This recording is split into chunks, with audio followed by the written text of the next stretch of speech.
By the way, this lesson is up until finals na. Okay, so this is about volleyball.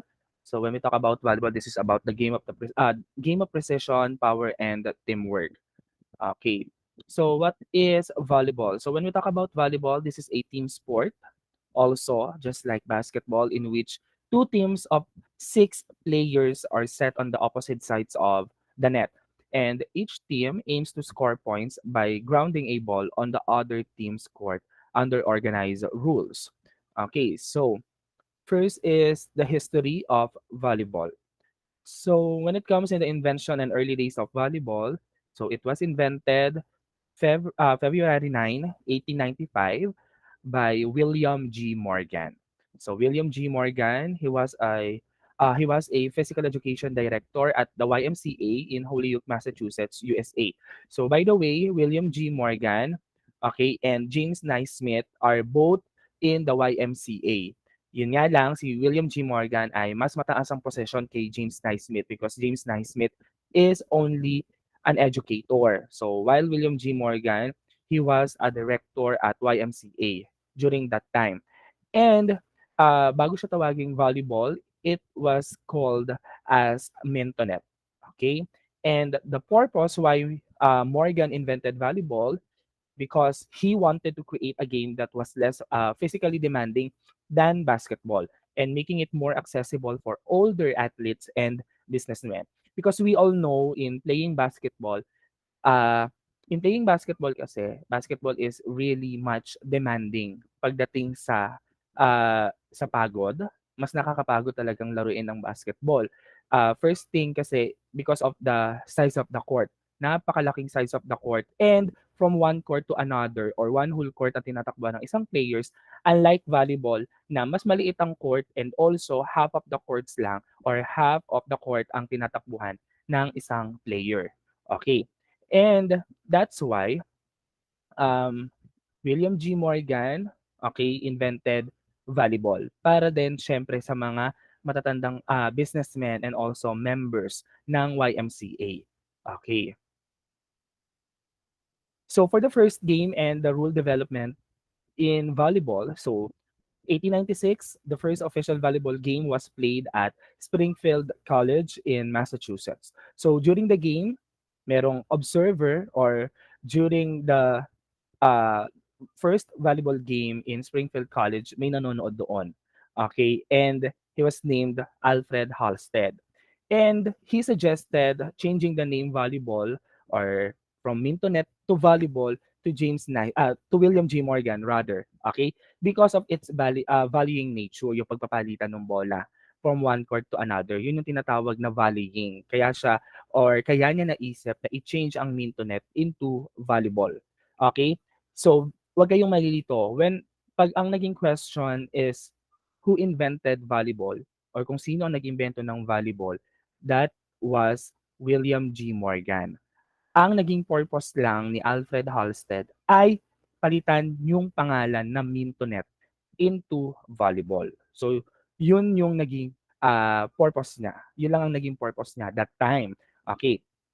And early rules included the following. So the game was played on a smaller court, 25 by 50 feet, and a tennis net was used. And tennis net was raised to 6 feet to 6 inches or by 6 inches. So dati tennis net pa ang gamit. And each team was allowed unlimited touches per side and a match considered of 9 innings with 3 serves per innings. When we talk about innings, ang katumbas ng innings kasi sa soccer ay sets. Sa volleyball kasi sets ang ginagamit. Sa soccer ay innings. So before, innings ang ginagamit na term. Okay? And aside from that, sa early rules, when we talk about in early rules, any number of players are allowed to play. Kahit ilang players ang nasa loob ng court. Pwede before. Pwede before. Okay? Pwede dati. Pwede dati. Now, in the global expansion of volleyball, 1900, so volleyball was introduced in Canada. So making it the first country outside the US to adopt the sport. So again, 1900s sa Canada and Canada ang unang country outside the US na naka-adapt ng volleyball or sila ang unang nakapag-play ng volleyball during that time. And 1913, so the game debuted on the Far Eastern Games in Manila, Philippines, where set and spike technique was first developed. So that is the first two, okay?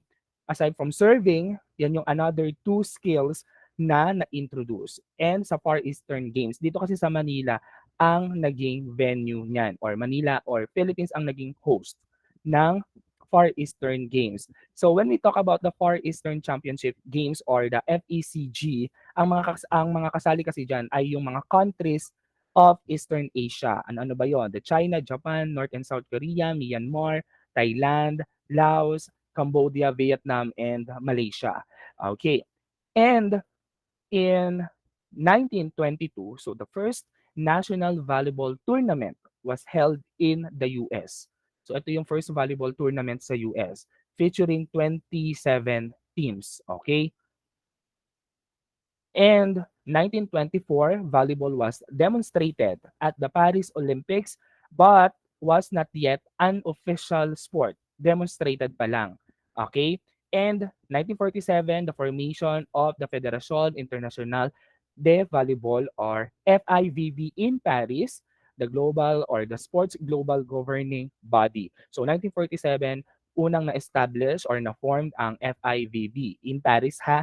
And so, 1964 na tayo. So, kung 1924 na-demonstrate pa lang siya sa Paris Olympics, no 1964 naman, volleyball became an official Olympic sport at the Tokyo Games.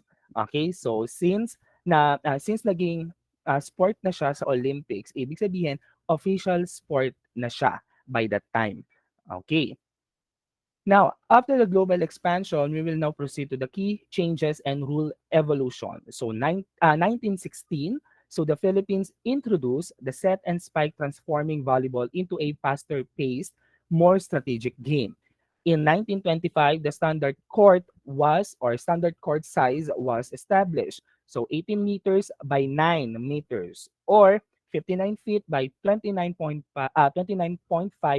feet. Okay. Dati kasi mas maliit lang. Okay, so ngayon malaki siya dati yung nung 1896 medyo malaki yung volleyball court pa na ginagamit. Pero during that time, 1925, na-establish na yung standard court size na 18 meters by 9 meters. So now, 1998, introduction of the libero. Okay, so a defensive specialist player. So dyan pa lang unang pinanganak ang libero. Okay, ang libero, I know all of you are familiar with the libero. So sila yung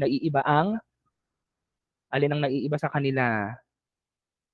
Okay, yes, Jcel. Jcel, ano yon? Ano ang libero? Sir, yung taga-habol po o taga-save ng bola. Tapos po yung damit po nila is iba po doon sa team nila. Okay, very good. So when we talk about the libero, so Jaisal is correct. So sila yung magaling sa depensa, magaling mag-save ng bola, and also, okay, sila yung naiiba ang uniform sa team. Okay? So kung black yung uniform ng regular team, ang libero ay color white. Okay? Kailangan talaga naiiba. Okay? Kasi siya yung may pinapalitan na player sa likuran. Okay. Now, 1999, so adoption of the rally scoring system, allowing points to be scored on every serve, replacing the side out scoring. Okay, so when we talk about the side out scoring, okay, ang side out scoring kasi yan ang gamit nung pinakauna pa during 1896 era. Okay, nung 1896 ginamit or ang gamit noon ay side out scoring. Paano ang nangyayari sa side out scoring? Okay, kung sino o kung na kaninong team ang service, for example, kay Team A, nandoon ang service. Kahit si Team B ang makascore, pero wala sa kanila ang serve, hindi sa kanila ang puntos. Or in short, wala sa kanila ang puntos. Okay? Paano lang mapupunta sa Team B? Eh, sir, paano po mapupunta sa Team B yung service? In case of 3 service errors. Kaya nga 'di ba, in each innings or each set, merong 3 service. So 'pag naubos 'yon, sa kaka-outside ng bola, tsaka lang mapupunta sa kalaban yung service. So sir, kahit po makapalo po yung Team B at hindi makuha ng Team A, hindi po magkaka-score ang Team B? Yes, hindi sa kanila ang score or walang score na mapupunta sa kanila unless nasa kanila yung service. So sir, nagtatagal po or sobrang tagal naman po nung aabutin nung laro? Yes, gano'n. Inaabot ng ilang oras ang laro before dahil sa side out scoring. Kaya siya pinalitan ng rally point system. Ang rally point system is yung napapanood nyo na ngayon na mga volleyball games. Yun ang tinatawag na rally point system na pag may nakakapuntos, automatic doon napupunta ang score. Kaya dati, umaabot siya ng 2 to 4 hours, 2 to 3 hours ang laro before. Like ngayon, maabot lang siya ng pag hanggang 3 sets lang, 1 hour lang. 1 hour lang. Pag 5 sets, 1.5 or 2 hours ang inaabot ng isang match. Pero dati talaga sobrang tagal ng inaabot ng laro because of the side out scoring. Okay? So next, in the modern volleyball. So today, volleyball is played in over 200 countries with professional leagues and major competitions, including the FIVB World Championships. Next is the FIVB Volleyball Nations League or the VNL.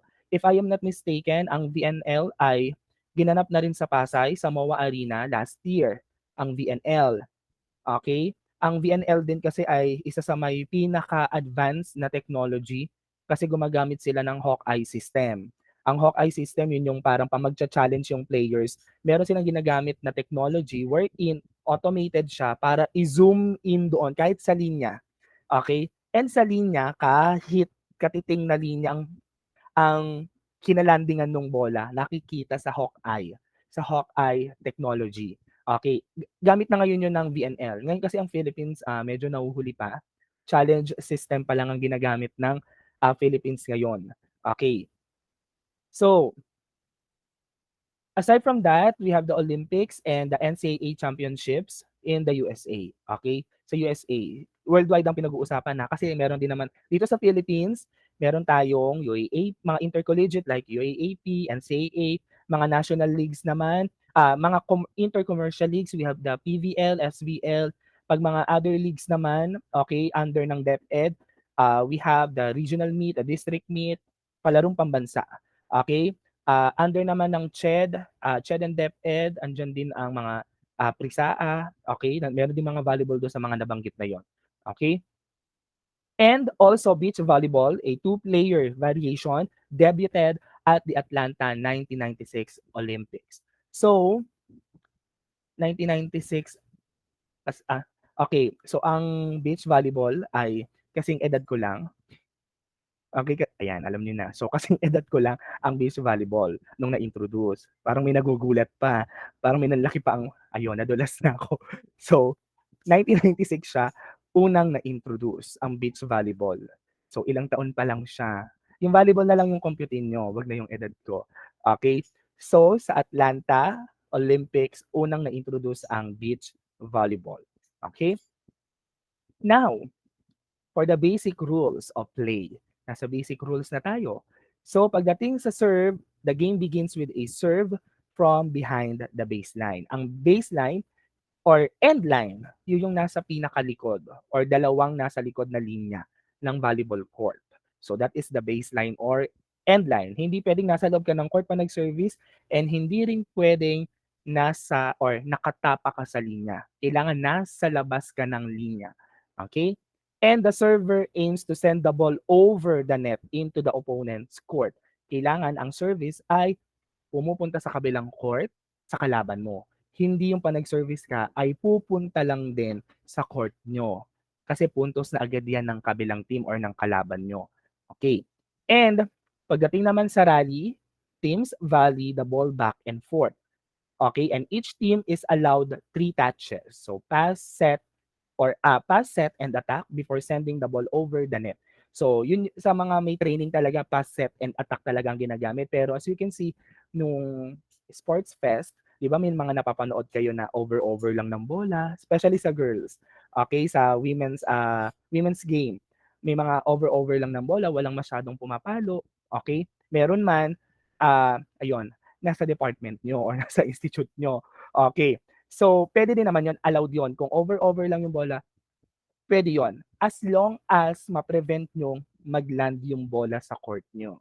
Kasi pag bumaba sa inyo yung bola sa floor ninyo, sa floor ng court nyo, it means, okay, score na agad yan ng kalaban. Okay. So, in scoring naman, the rally scoring is used. Ito yung tinatawag na rally point system ha. A point is awarded on every rally. So, regardless of which team served. Okay, kaya regardless of which team served, sa side out scoring kasi, kung sino ang kung kaninong team ang service, sila lang ang magkakaroon ng score kahit yung kabilang team pa ang makagawa ng patay or kabilang team pa ang makapatay. Kung nasa kabilang team naman ang service, wala. Okay. So, games are played in best of 5 sets. Ito na kasi yung updated ha. Updated na to ng FIVB. Parang ilang taon na rin ginagamit to. Pero naabutan ko pa dati na 3 sets lang talaga. Even in championships. Pero since updated na, 5 sets na ang ginagamit. Okay, so sa first 4 sets, 25 points, win by 2. And in fifth set, if needed, 15 points, win by 2. Okay, so pag straight 3 sets ang nangyari, pag sir paano po pag yung team A, tatlong sunod-sunod na set po ang nakuha, kailangan pa po ba paabutin ng fifth set? So the answer is no. Pag 5 set na ganyan, unahang makatatlong panalo or unahang makatatlong set or unahang makakuha ng tatlong set. Okay? Pag tatlong sunod-sunod ang nakuha ng isang team, ibig sabihin hindi na kailangan ng fourth and fifth set. Tapos na agad ang laro. Okay, ganito ang nangyari. I know na panood nyo nung Sport Fest. Men's and women's na sweep ng IBA.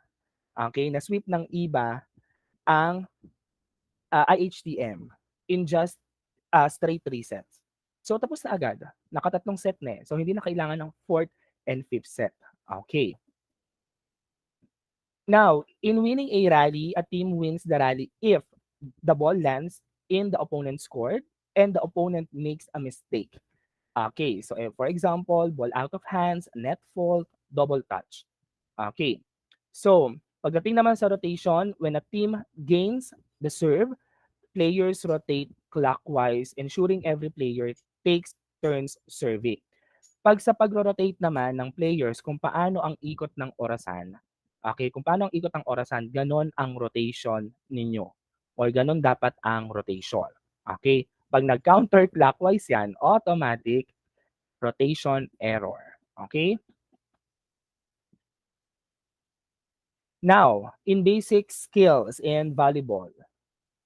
Okay, in serving, overhand serve.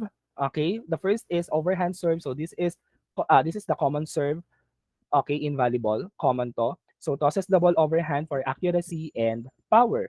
Okay, ito yung uh, tinataas yung bola and then tsaka pinapalo. Okay? So nakita niyo naman nung exhibition game namin, lahat naman kami ay nag-overhand serve. Wala nam as far as I remembered parang walang nag-underhand at wala ding nagja-jump serve. Okay. So overhand service 'yon. Kapag dinadrop sa taas, okay, tinataas yung bola and then tsaka pinapalo, so that is overhand serve. Okay, so next one is the underhand serve. Underhand serve, ito yung beginner-friendly serve. Okay, even elementary players kaya to. Okay, so strikes ball below waist for an easier play. Okay, so pagdating naman sa underhand serve, ito naman yung serve na ang bola ay nasa baba. Okay, and then tsaka lang siya i-hit pa ilalim. Okay, pailalim ang hit ng bola para pumunta sa kabilang court. So that is the underhand serve. Okay, so that is one of the basic serve, ang underhand. Okay, so next is the jump serve. Jump serve is considered as the advanced technique serve. So it involves toss, jump, and hit for added speed and force. Ito yung binabalibag ng mataas, tumatakbo, and then tsaka sasalubungin sa taas at papaluin. Actually, ito yung pinakamahirap na service.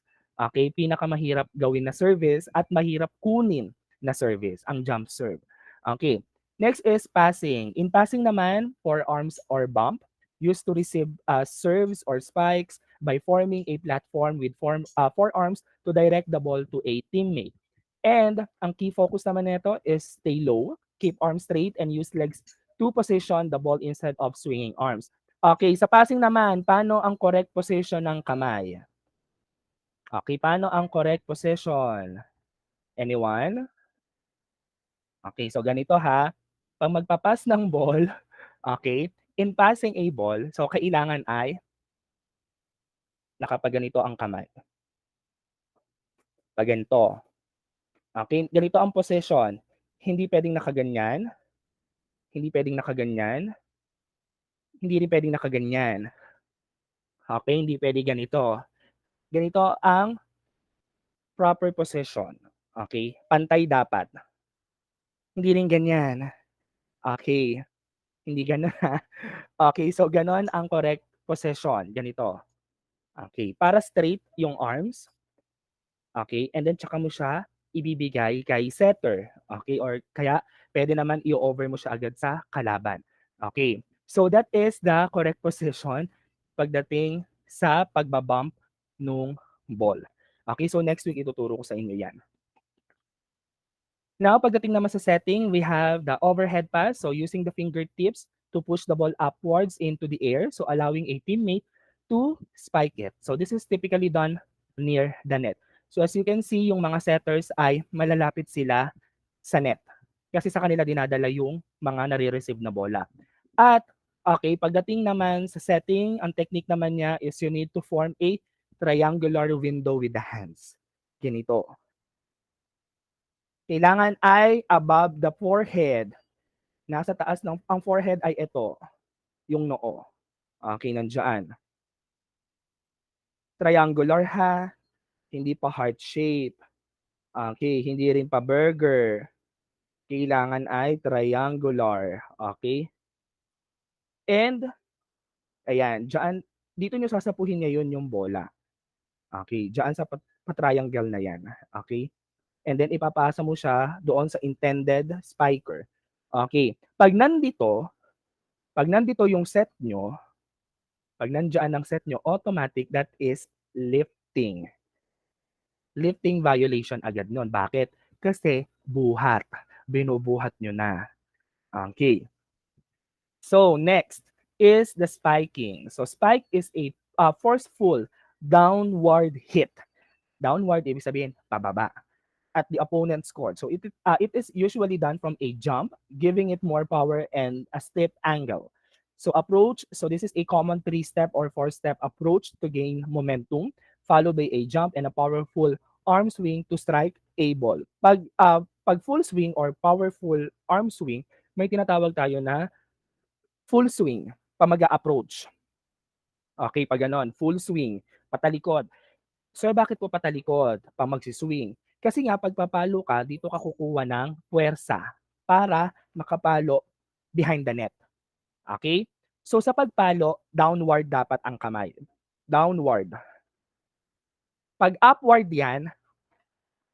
yung kamay nyo, outside yan. Outside yan. Kakanta na lang tayo ng happy birthday.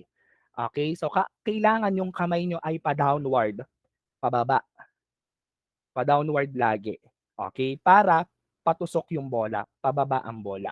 So, ganun lagi ang pag-spike. Okay. Next, blocking. So, blocking, this is a defensive move to stop or deflect a spike from the opposing team by jumping near the net with arms extended upward. So, in blocking, kailangan ay naka-full stretch ang kamay pag magbablock. Pag magbablock doon sa bola. Okay? Hindi lang sa basketball may blockers, even in volleyball din. Okay. And in digging naman, digging a defensive technique to prevent the ball from hitting the floor after an opponent's spike. So, the technique similar to passing din naman, kung paano ang position ng kamay, yung correct position. Okay. Baka mamaya may nag-screenshot sa inyo ha. Okay. So, pagdating sa passing, kung ano yung proper position ng kamay, di ba pa ganyan? So, ganyan din sa dig. Okay, ano ang pinagkaiba ng passing at digging? Ang passing ay yung pagpapasa ng bola galing sa service. Nag-service yung kalaban, then ni-receive mo, passing, papunta sa setter. Ang digging naman ay pag-receive ng bola galing sa palo ng kalaban. Yun ang pinagkaiba ng passing and digging. Okay. So next, after the basic skills is the volleyball positions. Okay. Yan. Ito yung dalawang team. Yung nakikita nyo na yan ay sample yan ng dalawang team. Dalawang team na yan na nasa magkabilang court. Iyan yung number. Okay. Yung number yung nakikita nyo. For example, team A, yung may number. At yung team B naman ay yung mga correct positions with the corresponding number. Okay. Yung 1. Okay. Ganito ha. Ang 1 na nakikita nyo na yan, ang katapat niyan sa kabilang team ay setter. Okay? Yun ang katapat niyan sa kabilang team. Yung position ng 6 ay libero. Ang number 5 ay outside hitter. Yung 1-6-5 ng team A at yung setter libero outside hitter ng team B, yan ang tinatawag na mga back row players. Ibig sabihin, sila yung tatlong nasa likod. O, punta naman tayo sa harap. Okay. Sa mga nasa harap naman, si 4, 3, and 2. Si 4, ang corresponding position niya talaga sa kabilang team ay outside hitter. Okay. Middle blocker ay 3. Ang opposite hitter naman ay si number 2. Yun yung corresponding, ano ha, kasi doon ka, pag nakatingin ka sa court na to, ang ikot niyan ay 1, 2, 3, 4, 5, 6. Ganun ang ikot. Ngayon, eto naman, tanggalin natin ngayon yung kabilang team. Mag-focus tayo doon sa team natin, sa isang team lang. Kasi ganito ang ruling sa rotation. Kung sino ang kadiagonal mo, iyon dapat ang tatandaan mo. Kung sino yung ka-teammate mo na katapat mo or kadiagonal mo.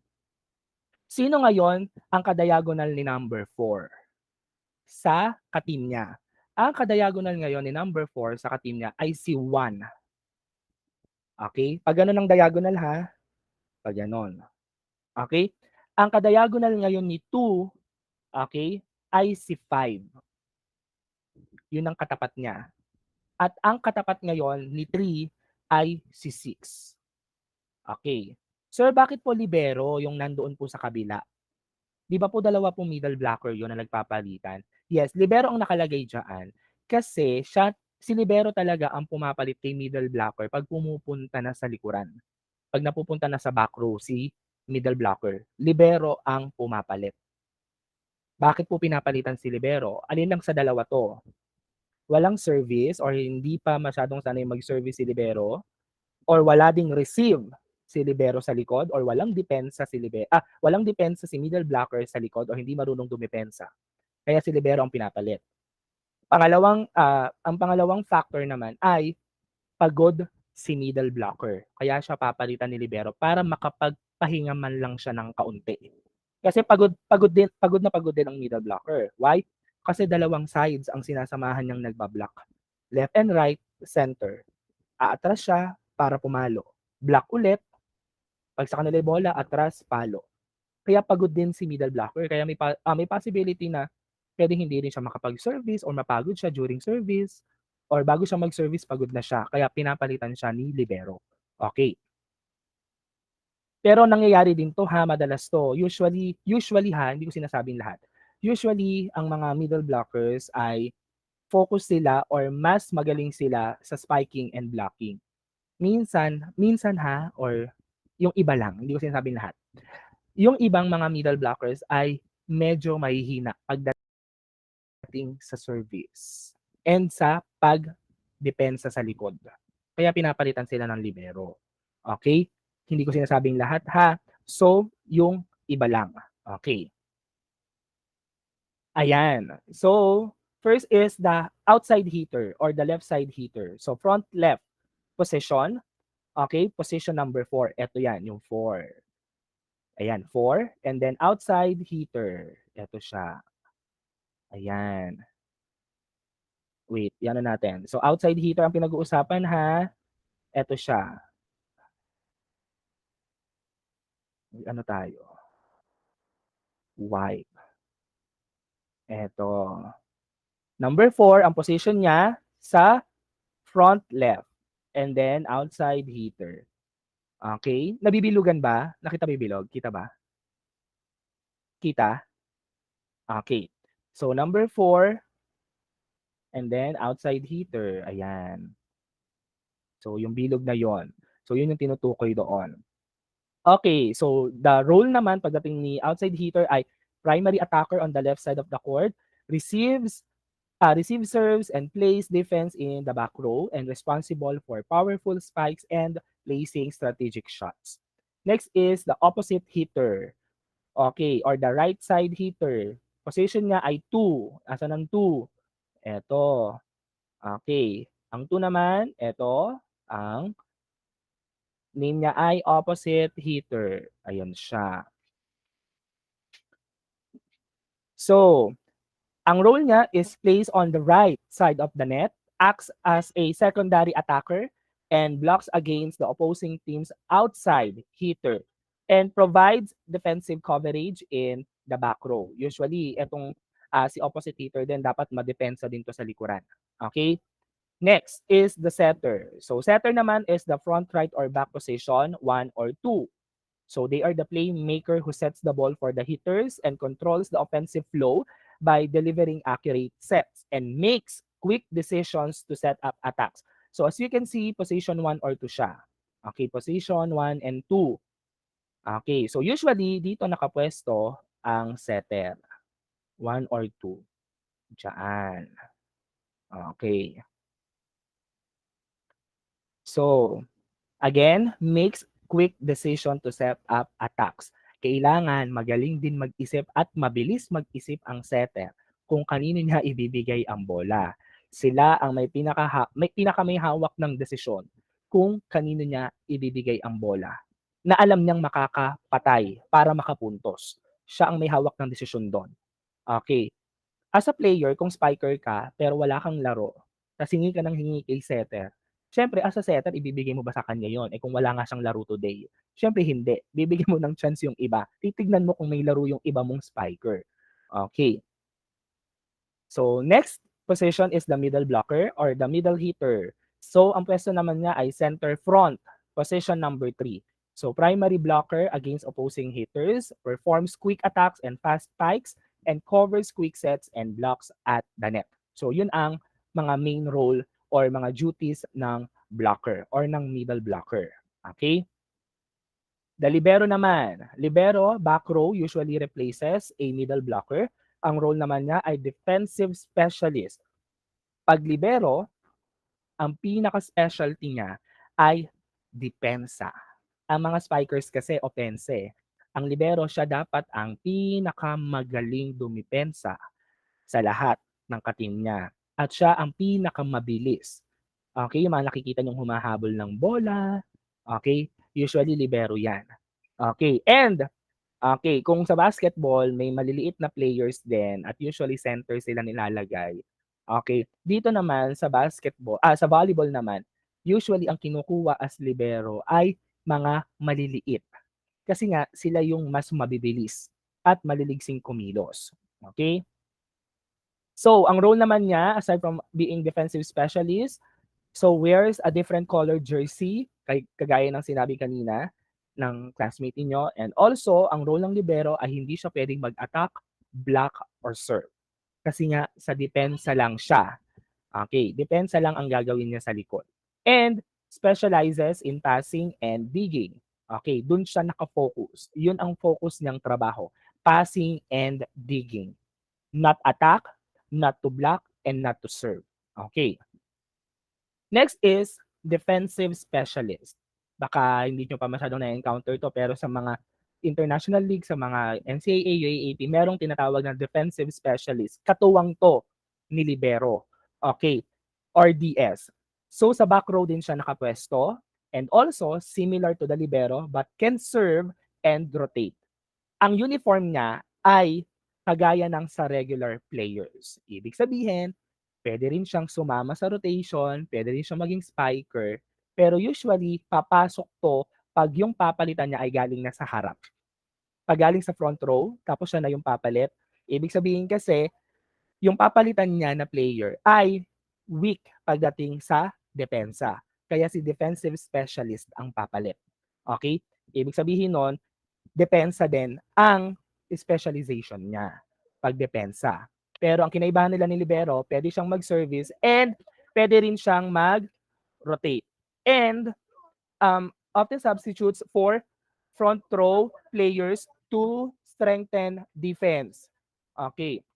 So ang ginagawa niya is kagaya lang din siya ni libero, 'pag manggagaling na yung front row players, 'pag magse-service na, for example, yung nasa number 4. Si number 4 malakas siya sa opensa pero mahina sa depensa. So pag turn na niya for service, tsaka ngayon si defensive specialist ang papalit sa kanya. Okay? So next week ipapakita ko 'yan sa inyo, papaliwanag ko 'pag nasa baba na tayo. Okay. Next is the service specialist. Service specialist naman, back row din to, substitute specifically to serve. Okay, so often replaces a player with a weaker serve and does not play front row. Okay, ang uniform niya ay pang regular players din. Pero ang kaibahan niya ay pang service lang siya. Ibig sabihin ng service specialist, ibig sabihin, ikaw, pag sinabing, for example, Divine, you are the service specialist of this team. Ibig sabihin, ikaw ang may pinakamagaling na mag-serve. Ikaw ang nakakapatay, ikaw ang nakakapag-service ace. Ibig sabihin, you are the service specialist ng team. Okay?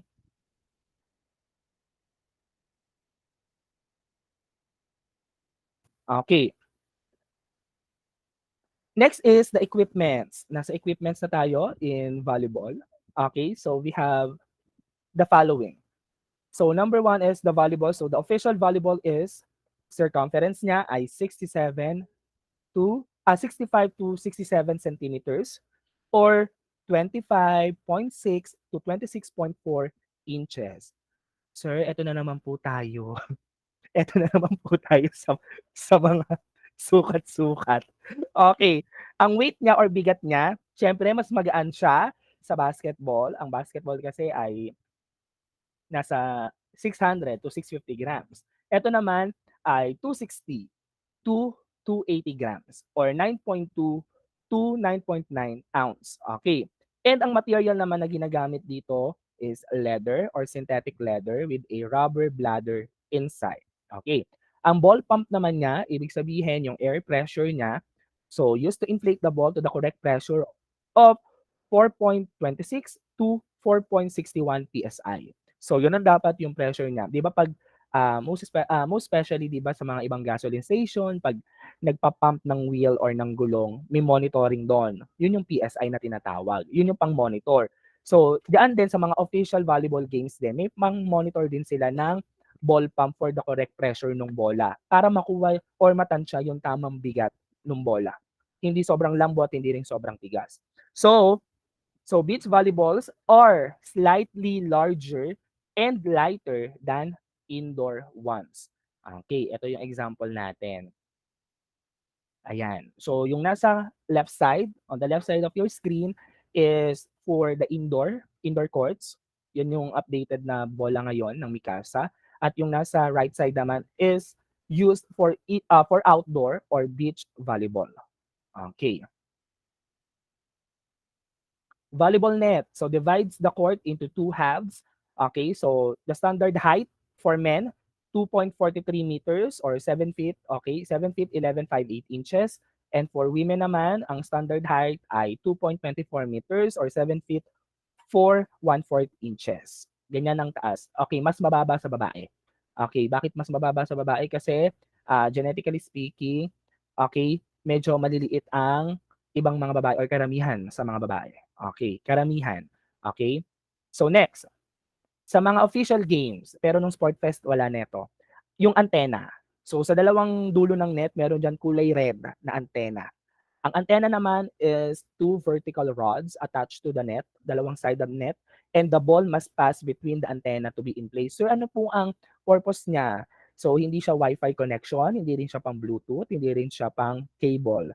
Ang purpose ng antenna, okay, is pag yung bola ay lumagpas dun sa antena, or ito yung for example, ito yung antena ha, at na-touch nung bola, automatic violation yon. Or ganito, 'pag yung bola hindi nga niya na-touch, pero yung bola ay dumaan sa ituktok ng net, violation yon. Okay, yun ang purpose ng antena, 'pag dumaan siya, kahit hindi ma-touch. So, after nung antena na 'yan, parang pa yang may imaginary line na kailangan hindi doon dadaan sa tuktok. Okay, so that is the purpose of antenna. Ayan, 'yan ang example niya. That is the example of volleyball net with antenna, yung kulay black and white na nakikita niyo na 'yan, ayan. Dito kasi walang masyadong gumagamit ng antena. Usually ang ginagamitan nito mga international league, ah, mga intercollegiate, palarong pambansa, district meet, regional meet, ayan ginagamitan ng antena 'yan. Pero 'pag mga laro-larong, sa larong barangay, mga intercolor ganyan, ayan, so hindi na ginagamitan ng antena. So, pagdating naman sa volleyball court, ang standard dimension niya ay 18 meters by 9 meters or 59 feet by 29.5 feet. Ang attack line naman niya, okay, 3 meters, 10 feet from the net ang layo. Okay, and separates the front row from the back row. Ito yan. 'Di ba nakikita niyo yung center line na 'to? Okay, yan. Wag puti ang gamitin natin. Mag-ibang color tayo. Color yellow. Hindi, wag. Okay, color black. So this is the center line. Ayan. Ang attack line ay ito. Ayan, ayan ang attack line. Kasi, bakit? Yan yung nagse-separate sa frontline players at sa back row players. Yan yung nagbubukod sa kanila. At ang attack line kasi, so bakit ano pa po ang purpose ng attack line? Kasi kung nakakapanood kayo ng iba pang mga laro, merong pumapalo sa likuran. Or in short, ang Filipino term diyan ay nagsasais. Ibig sabihin, 'pag pumalo yung back row player o yung regular player sa likod, 'pag pumalo siya diyan, hindi siya puwedeng nakatapak sa linya na 'to at hindi rin puwedeng 'pag pumalo siya ay nasa loob na siya or nakalagpas na siya sa attack line. Kasi automatic attack line violation 'yun. Eh, sir, saan po siya puwedeng pumalo? Dito lang, sa area na 'yan. Diyan lang siya puwedeng pumalo. Hindi puwedeng lumagpas, hindi rin puwedeng nakatapak ang paa. Okay? 'Yun ang purpose ng attack line. Okay. So, going back, ang service line naman located at the back of the court and the server must stay behind this line when serving. So, going back, okay, ito yung service line, end line or borderline na tinatawag. Okay, iyan. Itong dalawa na yan. Pag magsuservice, hindi pwedeng nakatapak ang paa dito sa nilalagyan kong X na yan. Hindi pwedeng nakatapak. At hindi rin pwedeng nasa loob ng court pag nag-service. Kaya pag magsuserve kayo, always look sa end line kung nakatapak yung paa nyo or hindi. Pag nag-service kayo, dito lang, sa service area na yan. Ayan, dyan. Pinaka-safe ay dapat nakalayo sa linya. Okay. So that is for the service line. Next naman ay knee pads and shoes. So knee pads naman protect players from impact injuries when diving or sliding and provide cushioning and support for the knees. And sa shoes naman, so volleyball shoes have non-marking rubber soles for indoor courts and extra grip and support for quick lateral movements. Okay? And sa beach volleyball naman, karamihan sa mga or sa lahat naman in all beach volleyball players naman, they are required na dapat barefoot or nakatapak. Okay, kasi sa sand sila nagpe-play. Okay, so example ng knee pads and shoes. Okay. Next is the uniform. So the uniform, players wear jerseys with numbers and shorts or spandex. So libero wears a different color jersey to distinguish them. And for beach volleyball players naman, typically wear tank tops and shorts for men or sport bras and shorts for women. Okay, here's the sample jersey uniform. Okay. Now for the referees equipment, whistle used by referees to signal faults and points, Scoreboard naman displays the current score, and the line flags naman used by line judges to signal in or out calls. So eto siya. Okay. Ang line flags, etong color red. Etong line flags na yan, yan yung kung nakapanood na kayo ng mga UAAP volleyball games, NCAA, yan yung apat na nasa corner ng court na may hawak silang flag na red. Ang purpose nila ay tignan kung inside, outside, or ball touch. Kung na-touch ng player yung bola. Yun ang duty nila. Okay? So, yun ang purpose ng line judges. Ayan na, volleyball officials na tayo. So, malapit na tayong matapos. So, in volleyball officials naman, ayan. In every game, especially no sport fest, ay may nakita kayong dalawang referee.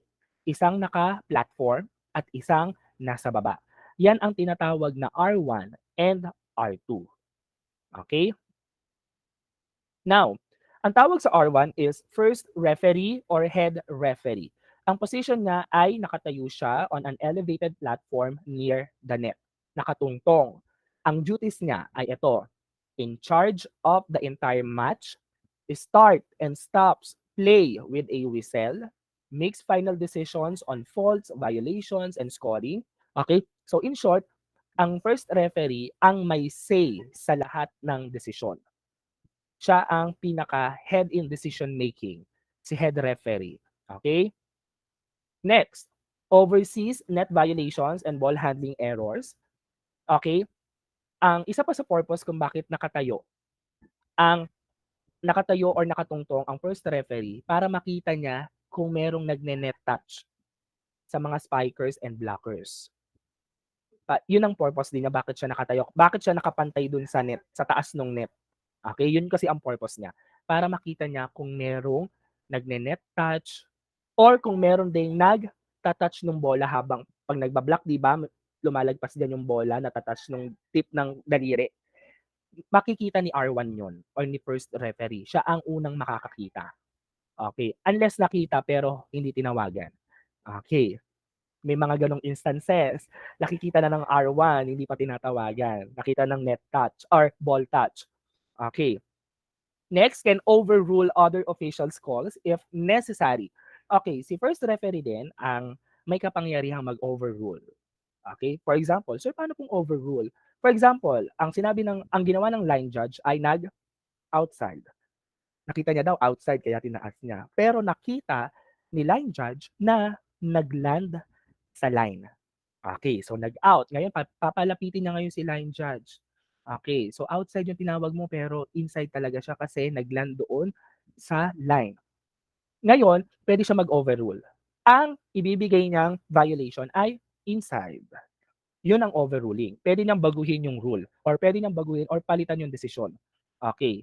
Kung mali yung ginawa ng line judge at tama yung nakita niya ni first referee, meron siyang karapatang i-overrule yung official na yon, which is si line judge. Okay. Signals. Uses hand signals to indicate points, faults, and violations. Okay. Now, second referee or the R2 or the down referee or umpire. Ang position naman niya ay stands on the opposite side of the net from the first referee. Siya yung nasa baba, okay, nasa kabilang side niya. Ang duties naman niya, monitors the players' positions and team rotations. Kaya may binibigay kaming papel. Kaming mga coach ay may binibigay kaming papel bago mag-umpisa yung laro. Nandun kasi yung official rotation or first rotation ng mga players. At si R2 yung titingin doon. So kailangan din mabilis yung photographic memory ni R2. Kailangan na mo-monitor niya yung tamang rotation ng dalawang team. Okay, base doon sa papel na hawak niya. Okay. And also, watches for the net faults, foot faults, and center line violations. And assist with substitutions and timeout management. Kaya pang magta-timeout or magsa-sub, hindi kay first referee lumalapit. Kay second referee. At by the way bakit sa kanya lumalapit? Kasi si R2 din ang malapit sa committee table. As you can see, ang committee table ay laging nasa likuran ng R2. Yung nagmo-monitor kung sino yung pinalitan, nakakailang palit na ba tong team na to. Si R2 ang malapit doon, nasa likuran lang niya. Okay. And also communicates with the scorer and verifies the score. Okay, in case na may reklamo ang team, okay, eto naman lagi eh. Pag mali yung nasa scoreboard, pag mali yung score na nasa scoreboard, ang laging titignan ay nasa score sheet. Kung ano yung nasa score sheet. Minsan kasi nangyayari yon. Mali yung scoreboard, mali yung nakalagay na score sa scoreboard. Ang laging babalikan doon ay score sheet. Kaya kung kayo din ang nasa laro, wag muna kayong magagalit. Uy, mali yung score ha, lamang na kami ng dalawa ha. Bakit ganyan? So hindi dapat kayo magagalit. Ang una nyo muna, pwede po bang makita yung score sheet? Parang mali po kasi ang nasa scoreboard. Score sheet ang unang titignan. Nandun kasi ang official. Official yung nasa score sheet. Okay. Or scorebook na tinatawag. Okay. Ang signals naman niya uses hand signals to indicate faults and assist the first referee. Ang R1 and R2 ay parehas may whistle. Ang line judges walang whistle. Okay, wala silang whistle. Ayan. Ayan ang line judge. Ganyan ang outfit at hawak ng line judge. Okay. Ang line judge naman, 2 or 4 line judges stand at the corners of the court. Ang duties naman nila is to watch the boundary lines for in or out calls. So signal if the ball is for in naman, ball lands inside or touches the line. Okay, pag may hawak na flag, for example, may hawak akong flag. Ito yung flag na hawak ko. Wala kasi akong ano dito, pang flag. Ang signal niya ay ganito. Ganito ang inside. Pababa ang kamay. Pababa ang flag. Pag outside, pataas. Tinataas lang yung flag. Paano naman pag na-touch yung bola ng player? Nakita ng line judge. Ganito. Ayan. Ganyan ang line signal or flag signal. Okay. So if a player touches the ball before it goes out and signal foot faults during serve, pag nakita ko for example si Juan nakatapak sa linya, okay, pwede kong ituro yung end line. Ibig sabihin nakatapak si Juan. Okay, doon sa end line. Okay.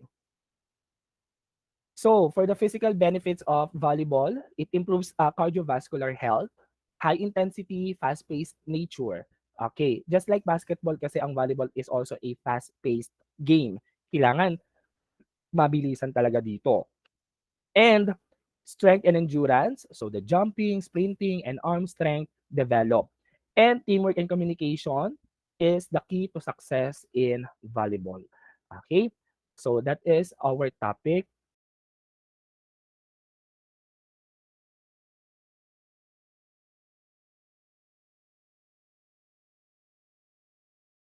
Ang flag. Pag outside, during serve. Pag nakita ko for example si Juan nakatapak sa linya, okay, pwede kong ituro yung end line. Ibig sabihin nakatapak si Juan. Okay, doon sa end line. Okay. So, for the physical benefits of volleyball, it improves cardiovascular health, high intensity, fast-paced nature. Okay, just like basketball kasi ang volleyball is also a fast-paced game. Kailangan mabilisan talaga dito. And strength and endurance, so the jumping, sprinting, and arm strength develop. And teamwork and communication is the key to success in volleyball. Okay, so that is our topic for volleyball. Okay,